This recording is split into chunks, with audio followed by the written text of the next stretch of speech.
Watu wa kanisa walokole, nina swali kwenu. Hivi ulishawahi kuona mchungaji anaenda kuponya viwete au vilema, kwenda kuwaponya mahospitalini? Ulishawahi? Au ulishawahi kuona kwamba anajitolea siku moja ya Jumapili kwenda kuombea wagonjwa mahospitali? Umeshawahi kuona au kusikia? Wanawabeba vibaya sana isea wachungaji wenu hao. Yaani imagine kiwete anaponea kanisani. Kwani huyo Mungu anayemwabudu huyo mchungaji yupo kanisani kwake tu? Yupo kanisani kwake tu? Wewe ni swala la kujiuliza, tujiulize tu.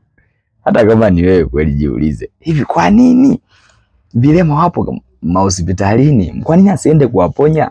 Au wagonjwa waliolazwa mahospitalini, kwa nini asiende kuwaombea na kuwaponya kama yeye kweli ni mchungaji wa kweli na anaenda anafanya miujiza?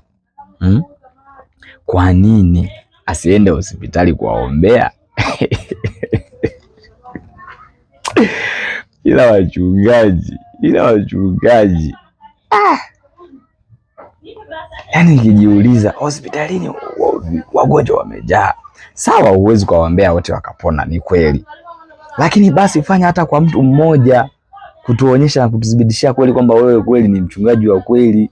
Wale unaowaponyaga kanisani kwako ni kweli kabisa waga unawaponya, basi nenda akatudhibitishie hospitali, utuonyeshe kwamba kweli huyu hapa ni kilema, nimemwombea akapona.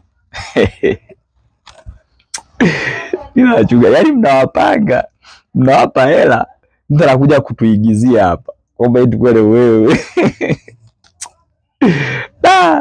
Kweli wachungaji tutafika mbinguni tumechoka.